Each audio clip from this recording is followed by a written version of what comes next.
Hello everyone, welcome to my channel beauty for beauty. So guys, आज मैं Friday lunch में क्या बनाया था वो शेयर करूंगी आप लोगों के साथ, क्योंकि मैं फ्राइडे को कुछ खास बनाया था तो सोचा क्यों ना आप सभी के साथ शेयर कर लिया जाए। इसीलिए मैं आज शेयर कर रही हूँ फ्राइडे को लंच में क्या बनाया था। लंच मेनू आप बोल सकते हो। तो सबसे पहले मैं यहाँ पे कढ़ाई में ये छोटे छोटे फिश जो है उसको फ्राई कर रही हूँ। और ये छोटे छोटे फिश खाने में बहुत ही टेस्टी है, इसीलिए हम लोग बहुत ज़्यादा खाते हैं। और हम बंगाली से फिश के अलावा और कुछ सोच नहीं पाते। लंच में, डिनर में कभी कभी हम लोग वेज खा लेते हैं, लेकिन लंच में फिश के अलावा और कुछ सोच नहीं पाते। और इधर मैं चावल को ऐसे पकने के लिए छोड़ दिया है।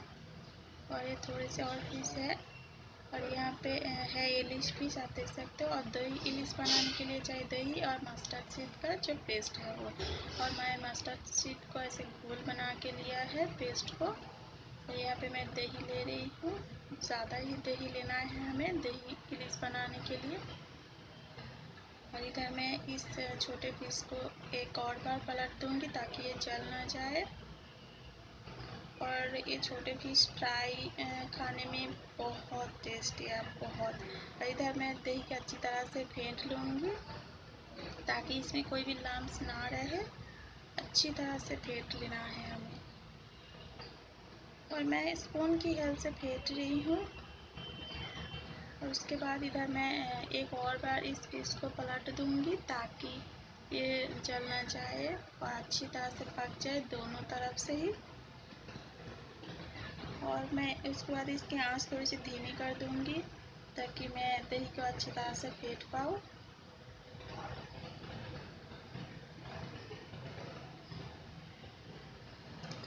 उसके बाद मैंने दही का अच्छी तरह से फेंट लिया है। और यहाँ पे जो मस्टर्ड सीड का जो मैंने घोल बनाया था उसको मैं छान लूँगी, क्योंकि मस्टर्ड सीड का जो छिलका होता है वो खाने के बाद हमें एसिडिटी हो जाती है, इसीलिए हम लोग ऐसे छान के खाते हैं। और यहाँ पे मैं फिश लिया है, मैं हम लोग बहुत ज़्यादा फिश खाते हैं तो बहुत ज़्यादा ही लिया है। और इसमें मैंने turmeric powder, salt, chilli powder एक एक करके डाल दूँगी। और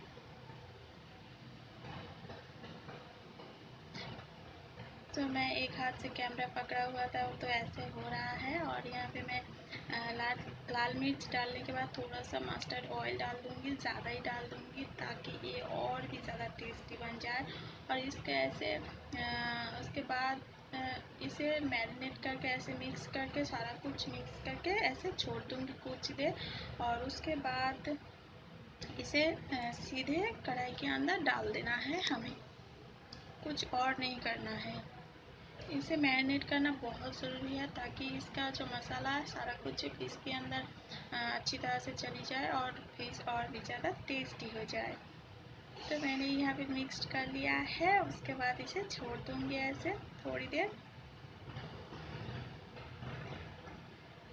और इसमें मैं थोड़ा सा हरी मिर्च भी डाल रही हूँ ताकि इसका फ्लेवर और भी अच्छे से आए। और यहीं पे मैं कढ़ाई के अंदर डाल दिया है। मैं थोड़ी देर के लिए छोड़ दिया था मैरिनेट होने के लिए।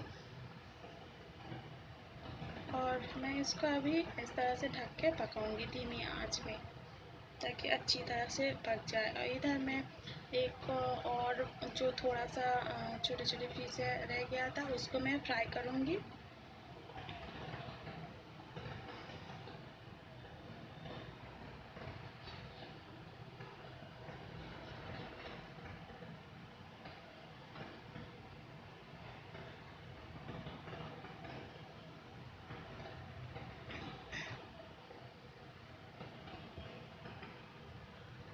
और इधर चावल ऑलमोस्ट पक चुका है। सो हमारा दही इलिश कुछ देर 20 से 25 मिनट बाद पकाने के बाद हमारा जो दही इलिश है एकदम तैयार है। So guys, thank you, bye bye.